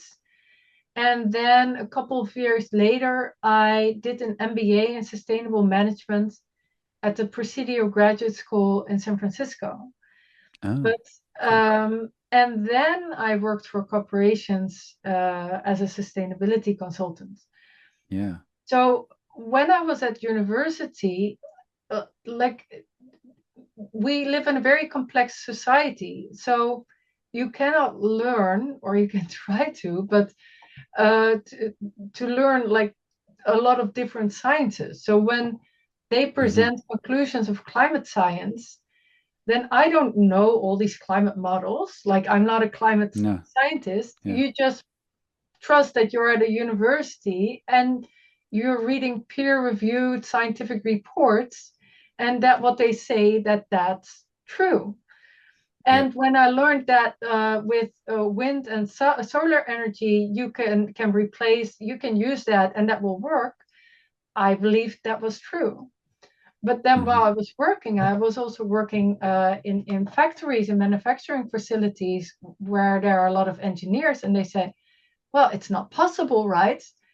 And I thought, yes, this is possible. This is what I learned. Wait, what are you talking about? Hold on. No, I got it from the source. Um, Yeah? yeah. So for me, this actually took, because some people will say, well, it's clear that it's all nonsense. How can you believe this? And I think, yeah, I learned this all at the university, and I Yeah. really felt I had Yeah. no reason to question this. But I'm also a curious person. Yeah. And so now and then somebody would come up and say, give me a piece of data where I thought, oh, this doesn't really fit my Mm-hmm. the frame that it doesn't fit. So you collect all these pieces. And at some point, like Yeah. for me, like it was the wind energy. Then so I've worked with the natural step framework. Are you familiar with that? No. No. But that's actually kind of interesting. It comes from Sweden. Um, and I'm thinking, I forget the name of the founder, how bad, but basically he said Earth itself is sustainable. Like the Earth systems have been thriving for a couple of billions of Yeah. years. And there are some things that we do as humans to undermine it. And so if you want to become sustainable, we just should not undermine the natural sustainability of the system. Mm-hmm. And he saw three root causes of environmental unsustainability, and that's kind of like over harvesting natural resources. So if you cut down a Yeah. rainforest, you won't have a new rainforest in the next 10 years or something, or a lot longer. And we are introducing a lot of man-made materials, chemicals. So he Mm-hmm. was, I think, even an oncologist. So that was one of his entry points, that he got all these people with weird diseases where he thought, is Yeah. this something natural or something happening in the environment? So we have this whole chemicals explosion after the Second World War, where the plastics and what have Yeah. you. And the natural systems are not made for this, and our bodies are not made for this. And he said we're digging up a lot of materials from the earth's crust, so also the heavy metals. Yeah. Those are natural substances, but they're usually deep inside the earth, and some like very low concentrations will get into the atmosphere during a volcano outburst. But Mm-hmm. for the rest, you won't find these materials in nature. So yeah, so his whole point is, like, if you think about it, and the last one is the human part, like how are you dealing with just the human values in the society, the human rights. Mm-hmm. And I like this system because it just has four things that you can kind of check: is this sustainable or not, or what do we Yeah. have to do to make it more sustainable, instead of this laundry list of indicators. But if you use those four indicators with wind turbines, then the materials from the earth crust, like it uses a lot of like the rare earth materials, a lot of metals. Mm-hmm. The chemicals, I'm more concerned about that, like because the wind turbine blades, they're made out of epoxy resin that, BPA, right? Yeah. yes, and toxic coatings, Yes. and uh, it's leaking a lot of BPA. So the industry is denying this, but Yeah. Yeah. and right now our government says, oh, this is not a problem. But I see, so a lot of farmers that are in bad circumstance, they will be offered a lot of money to put a wind turbine on their soil. Mm-hmm. But that wind turbine is leaking a lot of chemicals. And at some point they will say, well, this ground is contaminated right now. And you either need to clean this up, or otherwise you cannot let your cattle, or you cannot grow food on it anymore. We, It's contaminating the water. yeah. I was just talking to Brendan Guinan about this, about a farmer in America who had found contamination of forever chemicals and heavy metals in his farm. So the CDC or the FDA, whichever one, I think it's the CDC, um, found this. Then they said, "Hey, look, we're going to shut your farm down." And he said, "Well, why? Because I just got that fertilizer off the EPA's approved biosolids, right? So the EPA encouraged it, Yeah. sent him that stuff basically, or put it in that direction for farms across America to use this, and then the CDC, the other side, shuts him down, and he's left with no financial appeasement for any of it, and his whole life is upside down. And Maine is the only state so far that's actually put in protective legislation and helped farmers by financially compensating them, buying the land and using it as studies to figure out what to do or how to clean it up. But like two great costs, right? Mm. So you're like, yeah, it's a tricky landscape, and they don't have your back, and you're just after kind of saying that it can contaminate a person's land, even if they have a 30-year lease with wind farms, and then they get rid of them, that land mightn't be usable again in the proper way. Um, these are things we need to talk about. Yeah, so talking about sustainability, I think these four things. So it's the man-made materials, it's the metals, the chemicals that you get out of the soil. Yeah, Um, and it's like the natural systems and undermining them, because a wind turbine is an insanely big industrial installation. So they dig up through the soil and they put tons and tons of concrete mm, into the soil. So also when you talk about when you clean up a wind turbine at the end of its life, yeah, yeah, they're usually not removing all that concrete, and it drills like the poles into the ground to stabilize it yeah. through all the ground layers, also all the water tables. Do you know? So I think people's idea is thing in the ground, Mhm. metal, what damage could it do? And then when you really look into that, if it breaks in a storm, say the fiberglass, and even the dust coating, like, or sorry, the coating, the BPA, which is a known endocrine disruptor in our day-to-day household goods that can lead to infertility and all these things that disrupt our glands.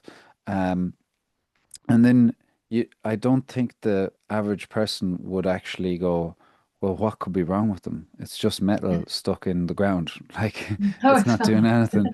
There's a lot more to it. I didn't even think of the concrete below ground. Um, yeah, and the dust particles. Sorry, Mhm. that was one thing I read in your report, which is great, by the way. That it's like this constant. Of course, these things are going at huge speed, Mhm. like whatever what was it, 100 or 290 kilometers an hour Something, yeah, it's speed, very fast. something ridiculous. Of course, it's going to have wear and tear. And if it's out in the ocean, it's going to be even more Yeah. subject to harsher weather conditions where the dust of the coating will be released, or a whole wind turbine could break and smash into. I think I read your report that it could have been smashed into a billion pieces, says Yeah. one of the local residents. And that's going to feed into your food system if the fish like these shiny things they eat, um, and probably just cause detriment to the aquatic life. Um, yeah, So last year, I think already three times a wind turbine blade broke at sea, and one time was in front of the island of Nantucket, in front of the yeah, U.S. coast. And the people on the island had already asked, like, if something goes wrong, what will happen? And basically, after it went wrong, they found out there was no contingency plan whatsoever. They that's only shut the comforting. beaches after the stuff came onto the beaches, the glass fiber came onto the beaches, and the beaches needed to be closed in the Yeah, summer God. season. And there, because it was very foggy, So there were already fishermen, schipper is Dutch, sorry. So I was trying to say two words at the same time. So the fishermen were already out there. It's very dangerous because sometimes stuff floated out there that was larger than the size of a car. Yeah. And Wow. so the residents, they thought, what will happen if such a thing breaks down? Will it like be one piece? Will it sink? So it broke in all these pieces and spread out through a huge perimeter. And then I thought, if you think about environmental disasters like the Horizon spill, that was world news. Yeah. And here it's not as much as the Horizon spill, but it's an enormous blade of toxic material. Yeah. It's going out in the sea. It's spreading over like more than 100 kilometers. Yeah. And it hardly made the news. And so there is a report. It's called G-Cube is an insurer of offshore wind parks, and they published a report, I think in 2018, but I'm not 100% sure. It's called Vertical Limits. And it basically says that in the press releases, because the report itself, it's for the industry, but it says that these turbines have been developed too quickly and become too big too quickly.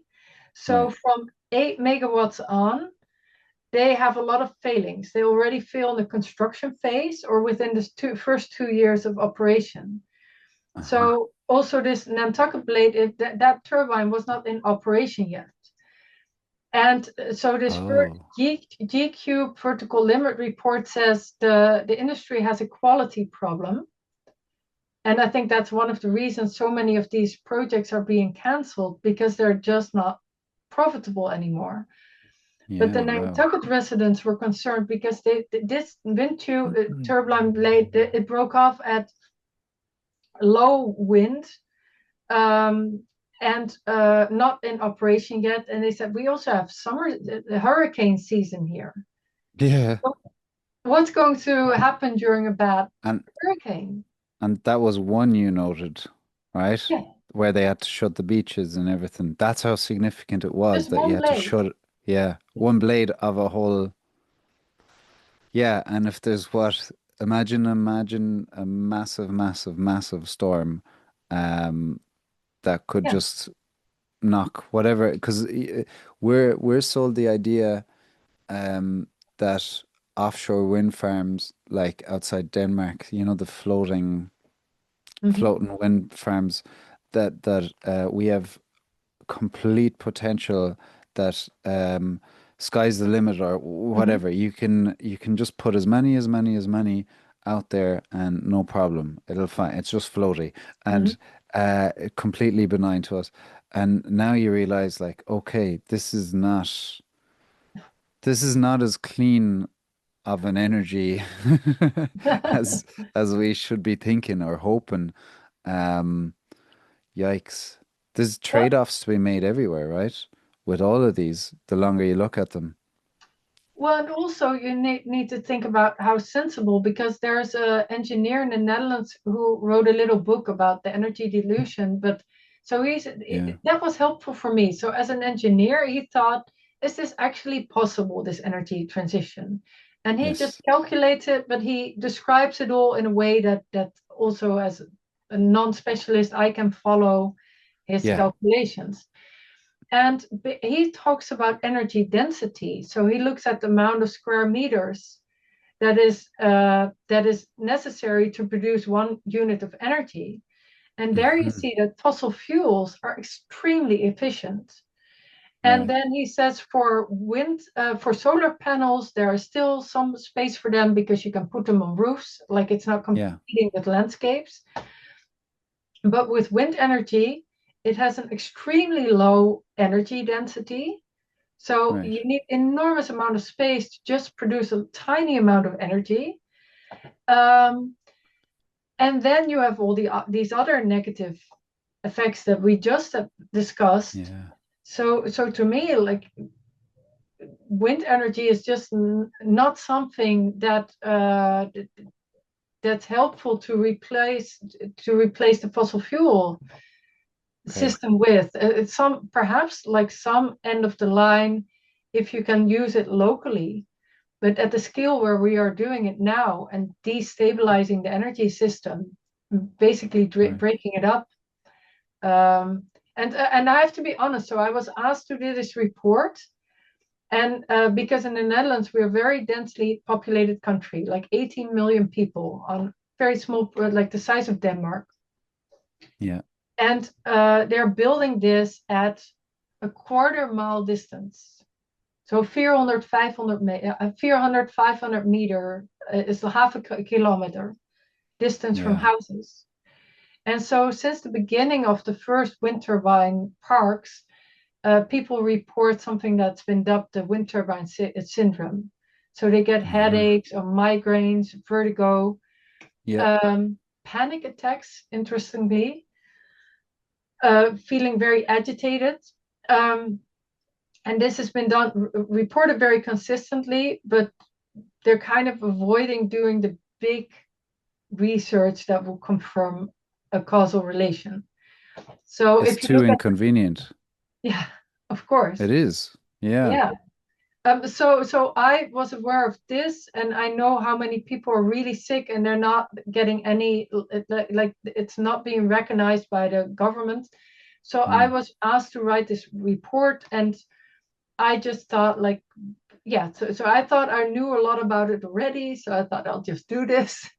Yeah. Yeah. Yeah. But a lot of the things that I'm discussing with you now are where I'm a lot harsher. I wasn't in that. That's not how I went into the research. It was coming Okay. out of it. I thought it has so many big negative side effects, and it gives so little energy. If you look at the full energy needs, Cost benefit yeah, analysis kind of thing. Yeah. um, yeah. Hmm. I I'm changed my. I'm a little bit disappointed too. I Oh, like, sorry. well, no, see, I didn't know all of this before I read your report either, but I see in within context, I know your work, so I know I can trust that it's not just some industry tactic to, the way, like this is the thing I think I want to talk to people about balance and energy systems that aren't invested in one or the other or whatever. Mhm, I can talk to someone who is big on renewables and they'll tell you how bad nuclear is and how bad obviously fossil fuels are undebatably mhm, up there in the negative light, but they'll say, well, nuclear is bad, and then you go the other side and they go, well, renewables are completely lame and they're not going to do anything, and um, I feel like people have quite a heavy bias towards mm, the different parts, and I'm trying my hardest to find people that have balanced views on these things that aren't overly invested or that just want to believe out of an ideological position that this is the thing. Don't make mhm, me think this is not the thing because I'm uh, banking so much on this that, or you're distorting my reality if you take this away from me. Like, yes. why would you ever think wind farms are bad, or whatever? Um, and now I'm like, it's a kind of a tough pill to swallow about the wind farms that I knew there's looking at this long enough, you look at all the energy types and you go, there's trade-offs to all of them. None Yes. of them are clean in any way. Um, and one of the things that we seem to bypass a lot of the time is regulation, transparency, and accountability, say, Mhm, of these energy systems. Like nuclear, we can talk about, people don't understand mostly about the base load and all these issues, but uh, regulation is for me the key point in nuclear. And like France seems to be all right with it. But would I think all countries could handle nuclear? And that come bad economic times, who's going to skip out on the maintenance? Then there's the energy security part.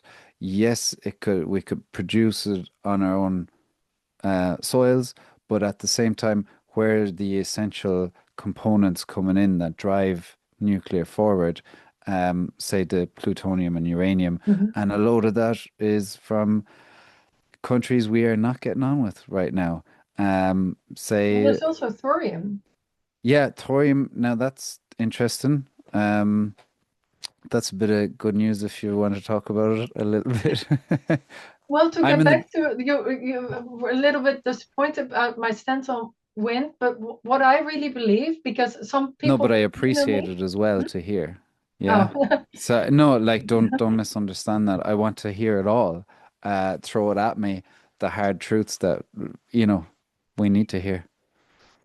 but because somebody will email me and said, "Well, nuclear is the solution, don't you think?" And Yeah. what I think now, oh yeah, I have to go back 2 steps. One of the other major takeaways from doing this research, and again, this was not something I thought before doing it, was that with the current climate policies in Europe, Yeah.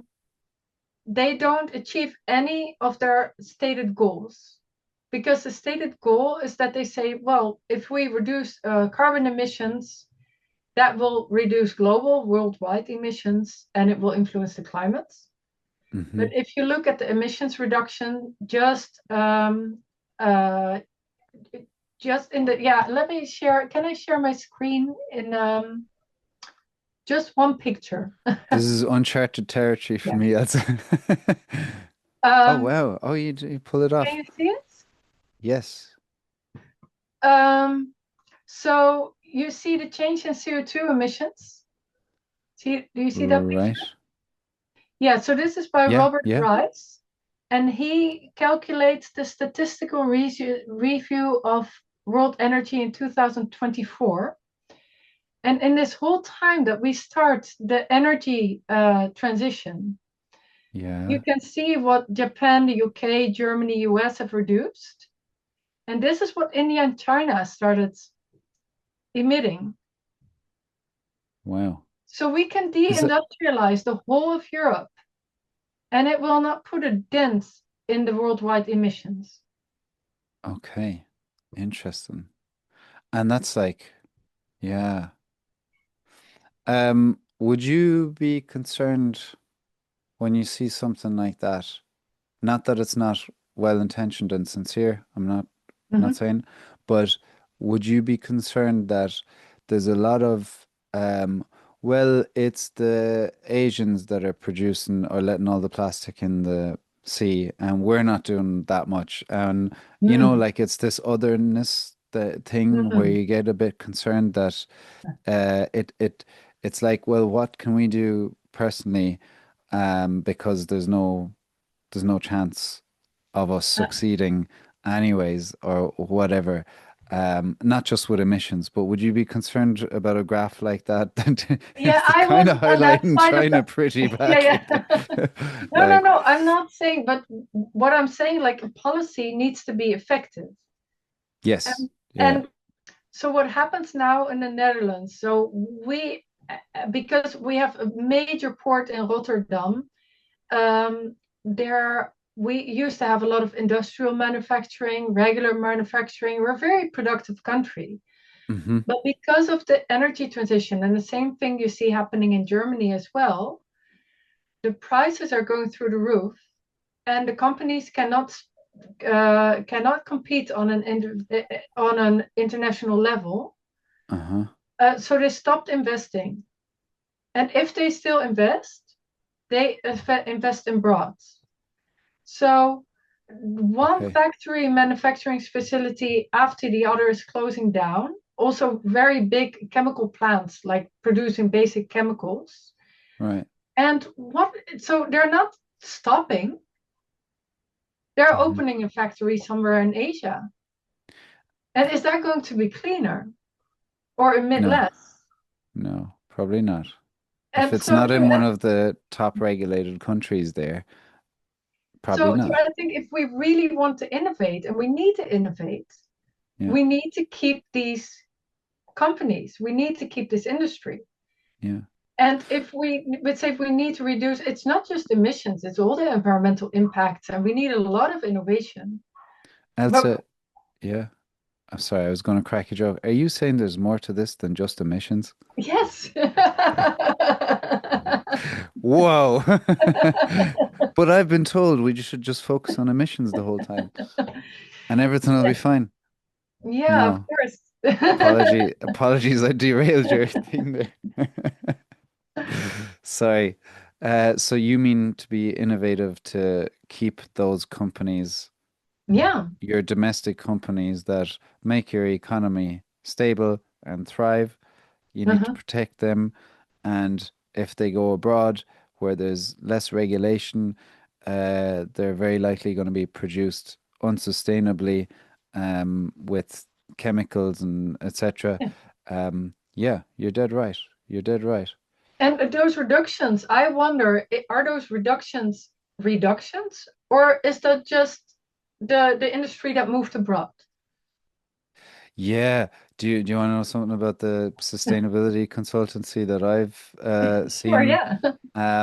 They just say if I worked with like state institutions on increase in energy efficiency, decrease in carbon emissions or greenhouse gas Mhm. emissions, if the the system in place is if it's just say a council, county council or city council, if they own a building that's not energy efficient or is high on emissions, then they can either rent it out so it's not on their books anymore, No. or they can demolish it and it's not on their books anymore.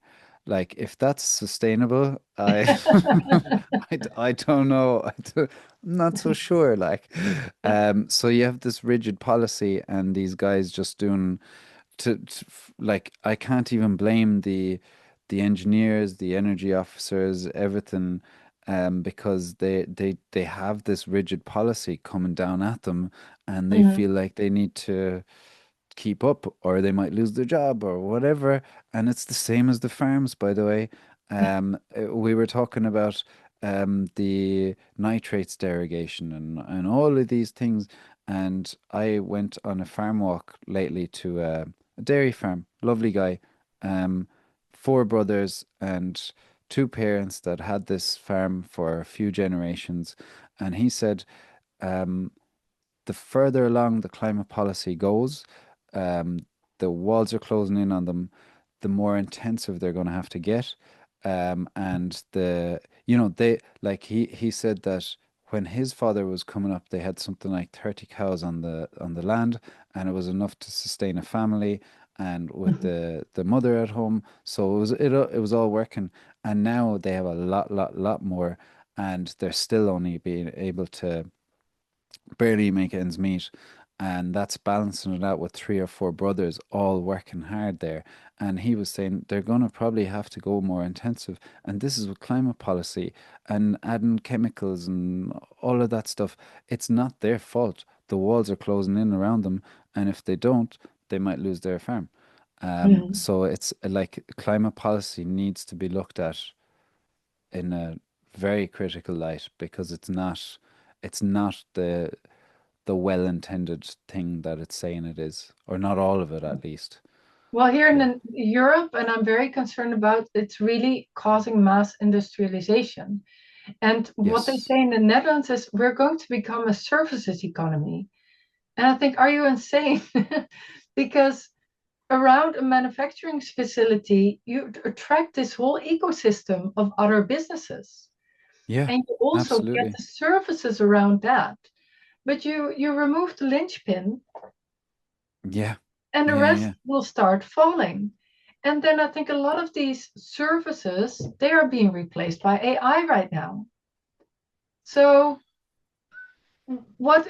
so we don't have any so we used to have gas, but they pulled or they put concrete, like they stopped the gas. And Stop. they say gas is bad, so that's our resource that we have. And they're Yeah. removing the farmers and turning that into natural land and turning it into a swamp again. And Yeah. they pushing the policies that or the companies either go bankrupt or they go abroad. And this is kind of like a perfect storm where you think, yeah, it's like pressing a self-destruct button on an economy and on its people and the environment. Like it's betraying the fundamental key principles of sustainability, which is finding a balance between the environment, the economy, and the people, and not jeopardizing the future of yes. everything. Yeah, right. Ooh. And we have a major influx of migrants. Open borders. That's an issue that I think we can see across the board. Yeah. So, but to get back to this industry, because what I noticed in Europe as well as in the Netherlands, these businesses will send alarming letters saying like we're going under to the government, expecting the government to do something. But in the same letters, they will say we fully support the energy transition. And what I notice in the government policies is that they didn't run the numbers by a team of engineers.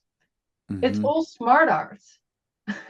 like smart art, like these happy pictures. Oh, I thought you said smart arse. You know, smart arse. Like no, you say that. sorry. Well, it would fit there as well. That's why. It's like fair enough. Yeah, smart armchair intellectuals. But what I think that the businesses should do is again like set up a foundation or something and use your engineers and not the engineers because there are kind of there are engineering companies that are very deeply embedded with the government, so you shouldn't have those. But like good engineers from manufacturing facilities, from chemical plants, from ASML, and you say, please run the numbers. Is this technically feasible? How much will this cost? What is the social environmental impact, the economic impact? And then you run the numbers and they will come as to do the same conclusion as my LiDAR research. This is complete. It runs into walls on every angle that you look at. And then you have the hard data, and they say, we're not against the energy transition, but we've gone into a direction that's not feasible and that's dangerous. Yeah. And then we need to go back to the drawing table. But you first need to do this research. And I kind of did that. I did the research that's helpful for somebody like you or somebody. But you really need an engineering team to run these numbers. And then talking about like what are the solutions? So I'm kind of keeping away of saying, well, it needs to be nuclear or it needs to be this or that. I think we need to go back to the drawing table with every option on the table. And we need to have an open conversation about it. So not just like, oh, this is my, I'm pro-nuclear, so it needs to be nuclear. No, we're going to look at all the options. Yeah. And I love that way of thinking because, like, I think even you yourself or me with the wind farm on the front page of the dissertation, I would arrive, or may have once upon a time arrived at this conversation with an ideological position, rather than actually a cold, hard, pragmatic, realistic look, but also with a bit of optimism, to look at this and weigh it up rationally, and not with the fear-driven elements of it, like just a sense-making exercise of what's reasonable, what can we achieve, what can't we achieve, but it's trying to talk to people who don't want to have that clear, like when I'm in Germany, it's a very like sober-minded society where they'll belt out. They're very like, I'm half German, half Irish. So when I talk to my friends over there, they're like, "So Chris, what are you doing with your life?" I'm like, "This and this. Are you happy?"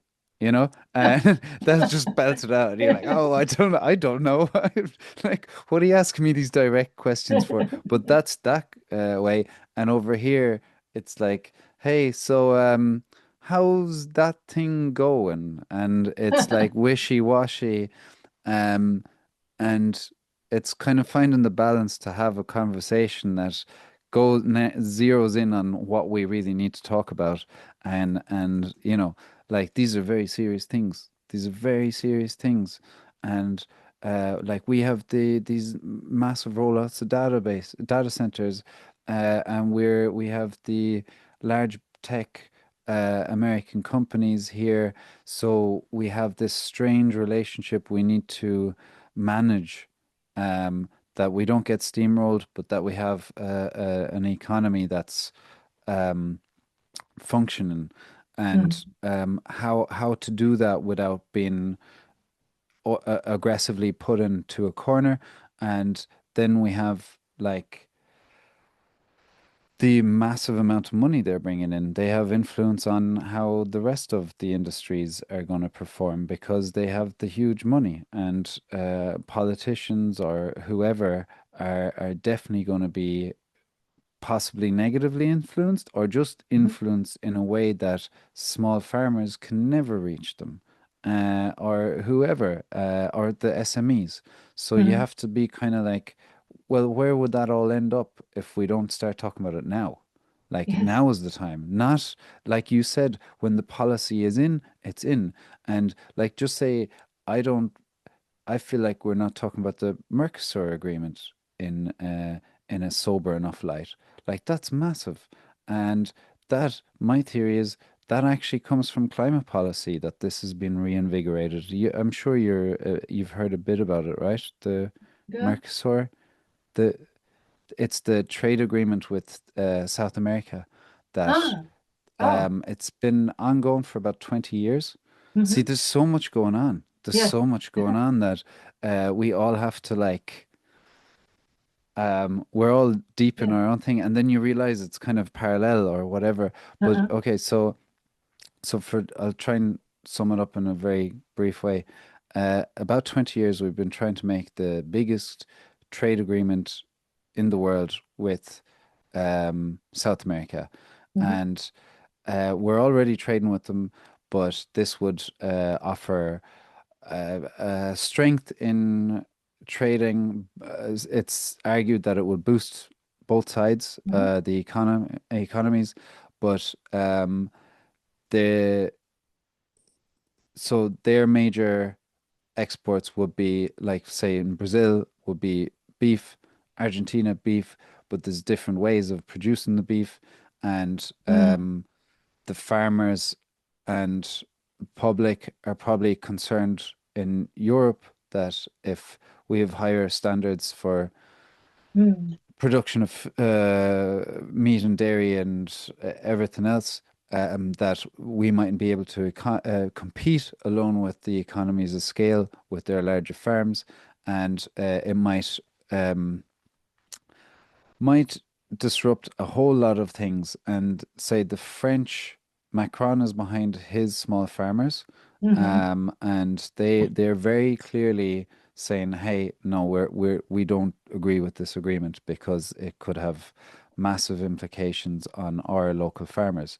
And then you have an Ireland, say, who has huge money coming in from other industries, and farming isn't number one, so it might get overlooked and go, hey, it's all right, it's fine. We have all this money coming in from the other stuff, and you're like, no, this is very, very of the topic right now of what could Hmm. happen, and once once those trade agreements are in, there's iterations of it. So Hmm. they might be full of promises for the start. Look, it's not going to impact anyone, guys. It's Uh-huh. fine. We have quotas, all this.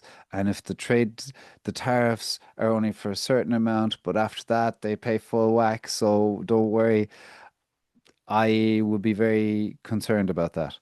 That once that policy is in or that agreement, then it's the later iterations that the public don't have enough time and energy to spend looking at all this stuff and Hmm. be that concerned. So it's later on where we get into troubled waters.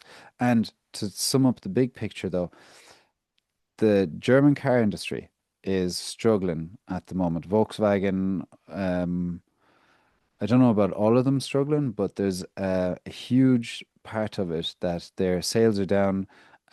China is coming in with pretty large competition, especially in electric vehicles, etc. And they're blaming it kind of on climate policy as well of it's too rigid. They've shut down quite large Mhm. manufacturing plants, especially Volkswagen.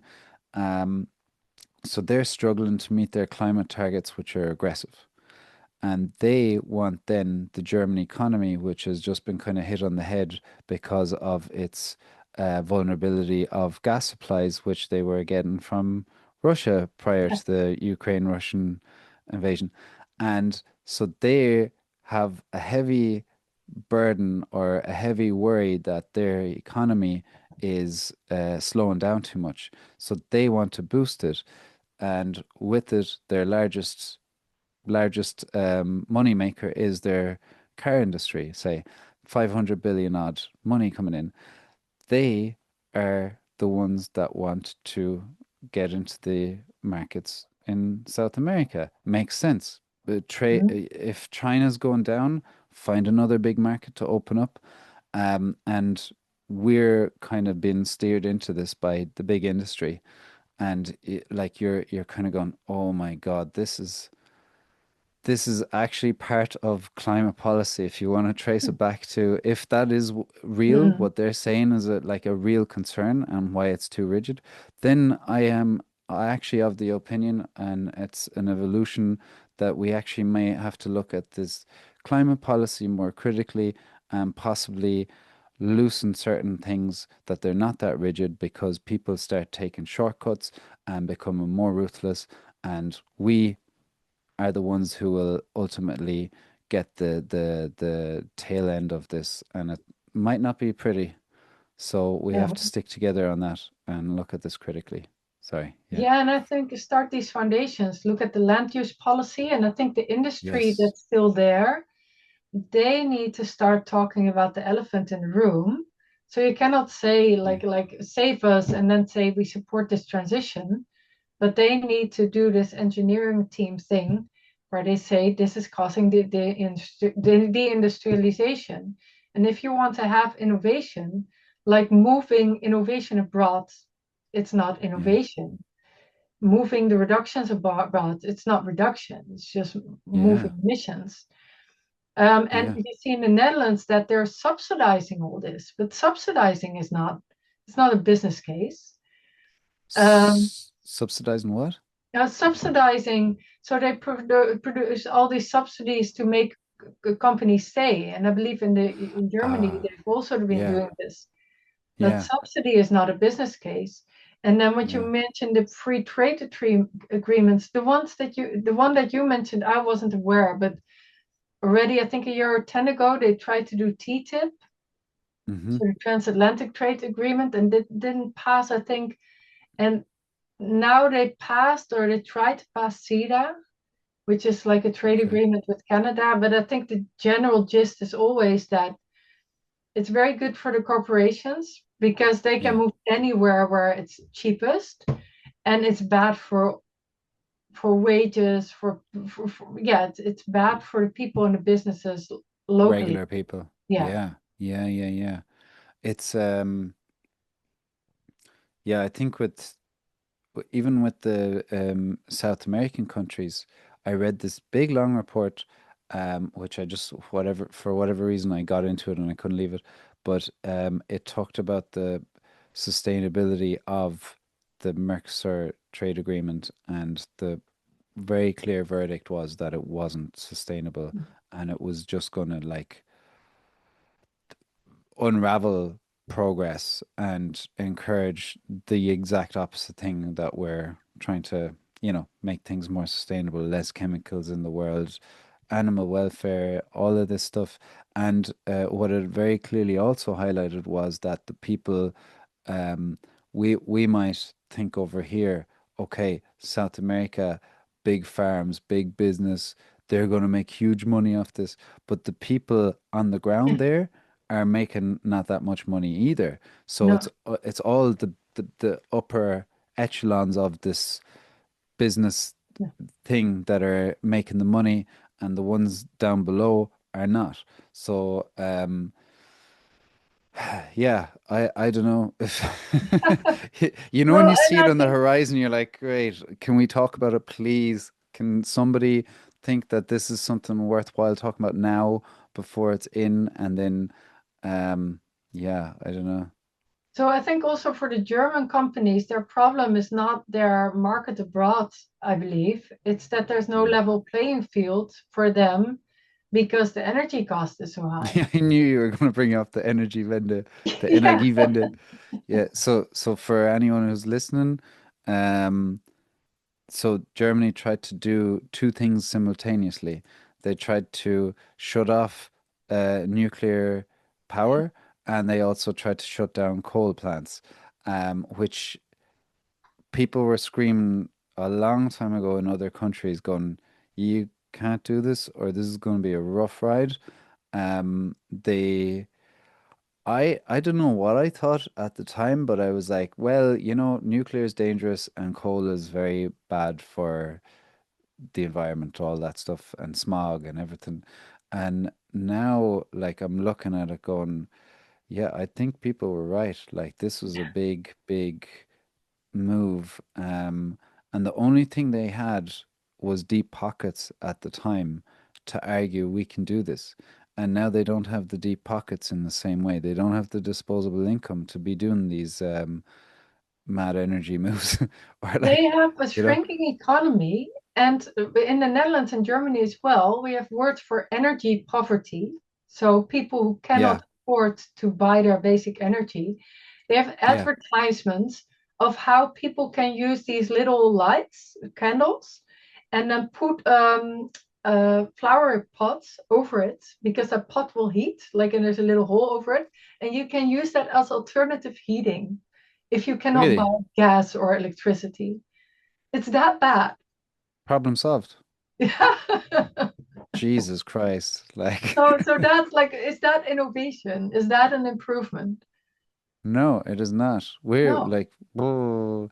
I would get in trouble for saying this, but I remember we were in I think it was last winter, and there was the energy crisis that kind of flared up, or a couple of winters ago. And I said to an old lady who I knew was struggling with money, I was like, buy bags of coal. Like, sorry, they're economically efficient right now, and they will keep your house heated at a time where you really need it and you're struggling for money. Like, that's a reasonable thing I think you could suggest to anyone going through financial hardship. So think I don't think the people should be bearing the brunt so Mhm. hard of all of these energy related things. Like, no, sorry. This can be done a different way that doesn't hurt us as a regular person. Um, yeah, So back to the drawing table. But I think the yeah. governments are not going to do it. So the businesses who realize, because I noticed after writing this report, people will email me. And I know there are a lot of people also in energy companies, energy consultants who realize, like, oh, we're running into a brick wall here. This is just not Hmm. attainable.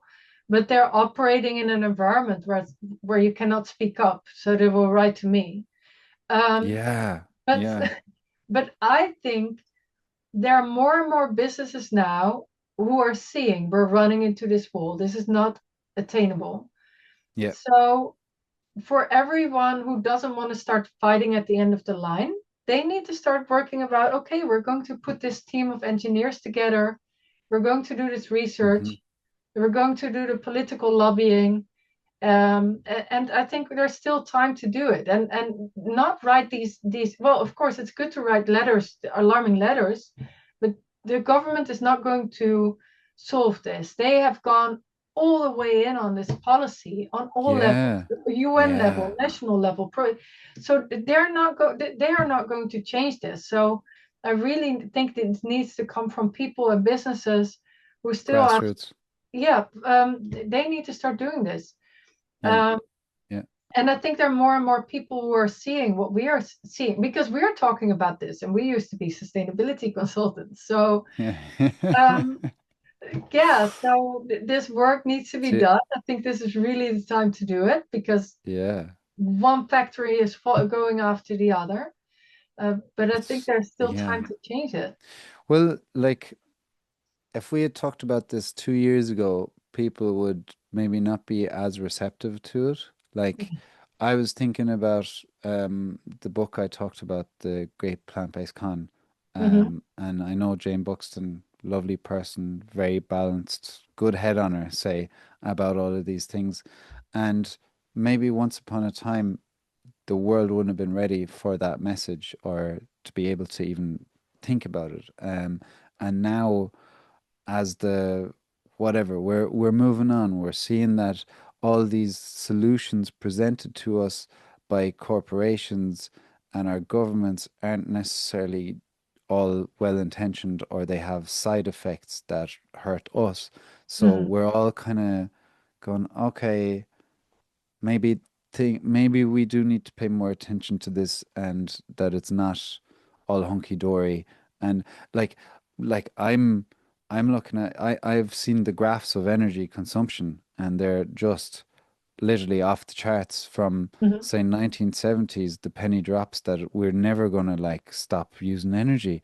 And I feel like there's a coming to terms with that as well, that we just have to accept that with AI and everything, this is not like this idea that we're somehow going to control ourselves more in the future, uh, and ignoring basic human instinct. We're in an environment of all this technology around us. We're going to keep using it. Mm-hmm. Yeah, great, figure out better ways to get cleaner energy and all. But when you hear people go, well, we just have to reduce stuff. I don't see the masses figuring this out. We have fear, doom and gloom headlines about stuff, with the world ending and everything. People aren't really changing their tune. Mm-hmm. In fact, I feel like we've become larger consumers. Peak coal consumption. Have you read the last statistic of when we reached peak coal consumption? No, 2024. Yeah, like so, and that's with all the climate policy, that's with the Paris Agreement. Um, Chemical production is set to double by 2030, globally. You have plastic consumption gone skyrocketing, energy in general. And I'm kind of like, yeah, well, okay, so how well are these climate policies really working? And Uh-huh. can we do this in a more critical way? And maybe we don't need the global agreements. Maybe we just need to take care of our own countries, our own economies, and get more rational and reasonable about how much we can do as a person and how much we can change in the system, and direct it our way, not how Wall Street or big businesses are telling us to do. I think that's the main way forward. Yeah. Yeah, and I think the global policies, there's usually a lot of agendas behind them. So the Mm. marketing story is very good, but then if you look at the small print and what it means in practice, um, it's not so good. And then when it trickles down to a local level, you don't have any say anymore. And I think the Yeah, real intelligence is always in a local community. Like people who live there, they know what happens on the when it's ground. good. Yeah. And I also think that the more centralized it is, like if you make a mistake, this mistake is a mistake everywhere, like the rewilding policies. Yeah. Yeah, it's The a blanket thing. Then- and so if you have a smaller scale experiment, or like if you uh, take care of things at a municipal or local level, it's Mhm. handled by a local community at a local scale. And usually I find that people take care of their land. They take care of the things that Yeah. are in their backyard. And what I notice now is that like in the Netherlands, the central government is pushing all these projects down people's throats. Like if it's the wolves, migrants, the wind turbine. And then when somebody resists or a local community resists, oh, those are NIMBYs, not in my backyard. Yeah, But gotcha. like far away people are deciding all the time what's happening in your community and tearing Yeah, your community up. yeah, And people are faced with damages and nobody's recognized it. So I think there's a lot to say for local individual solutions. yeah, And then in a lot of cases, I think we need to talk about what are real issues and what are fabricated issues by bad models or bad data, or but whatever real or imagined issues are, we need to deal with it at a local level with local solutions. And then you also get, if you have tens or hundreds of experiments, then we get the innovation that gets to real solutions. And here we get this almost Stalinistic top-down planning. We started the discussion yeah, about the industry. Like it's these insane goals based on technocratic thinking, and then on all these plans that don't work, and all these yeah, bureaucrats with their rules cornering people.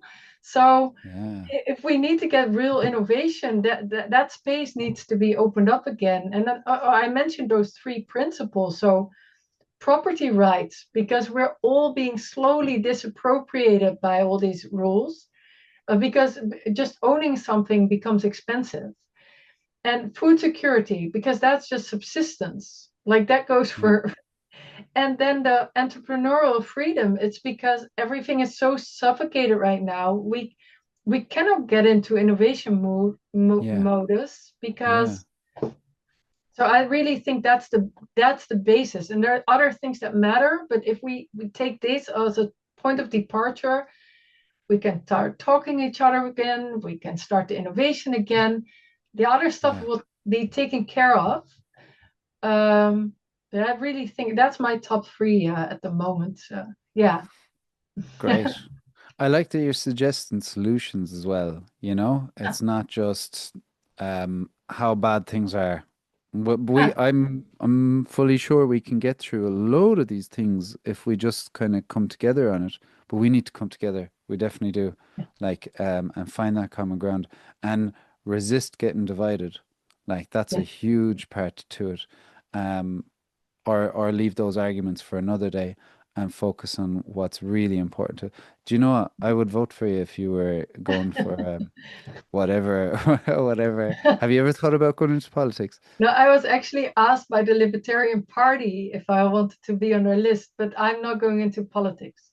Okay. So, but the action oriented, so I did a lot of research and I noticed that some people want to know more and more and more, but I also got to the point like I can do more and more research, but we need Yeah. to start doing stuff. And I Yes. also Yeah. get sometimes pushback, yeah, but the municipality, but it won't work there, or that will be corrupt. But yes, the systems Yeah. are corrupt. But this is what we have right now. And we still have a rule of law, and we still have Hmm. semblance of, if you look at how the system is functioning, our democracies have been really eroded to a large extent. Hmm. But there's still this blueprint, and we still have this in our culture that we have a say about where we live and how we live and what freedom means. So yeah, this is where we are. So look at the levers in the system where we can start influencing it. Yeah. Because if you also look at the land use policies, more and more people will living in the cities, and they're really installing this full with the smart city infrastructure. Hmm. Um, and yeah, and it's also they're building because they say like we don't want to go outside the city boundaries, so we're building without loss of green. So they're building it all as high rises. Hmm. Um, so it will make more and more people cramp together, more Yeah. dependent, less independent. And I feel that you talked about community, like going through the back door. That Yeah. that you have in smaller communities. That's usually not in a densely populated city. So yeah, if Yeah. we want to do something, the system is going into a certain direction, and that's where it's going right now. and it's not a good direction. So if we want to do something, this is where we are. This is what we have. It's not. Yeah. Do you know what? Let's finish on this point as well. You talked about mindfulness. Oh yeah. Yeah, I know that guy. Oh really? Ronnie Perser. Yeah. Yes. Gentleman, total gentleman. And it so makes sense in this like thing of, like mindfulness for the listener or watcher is Ron Purser makes the argument that corporations love mindfulness because it's like coping in a bad environment. You just have to be more mindful. It's on you that why you're being so stressed and all that. Yeah. And you don't question the system that's around you, and it demotivates you or turns off that fire within you to change the stuff around you. And his argument is we need to start thinking about the system that's around us and that we need to change that. And I do feel like it's bubbling up all across the board. Everyone's a bit frustrated with how things are now, which is brilliant in a way, because that means we all have to gain from positive change. Yeah. Yes. I totally Perfect. agree. Yeah. Elze, thanks so much. I hope I didn't chew the ear off you too much with too many questions. I really appreciated how deep you've gone into all of this, and you can see you really care. Really appreciate the work. Thank you for the invitation and for the questions. It's very nice to do this type of exchange. Oh, yes. I loved it. I loved it. Really. Thanks. And maybe we'll do it again sometime. Yeah, sure. Of course. With new updates. All right. Take care and thanks so much. Bye-bye. Thank you. Thank you so much for tuning into this conversation. I hope you enjoyed it, and if you did, please hit the like and subscribe button so you'll see more of my content in the future. It would really mean a lot to me because I'm just starting out. Thanks, and see you soon.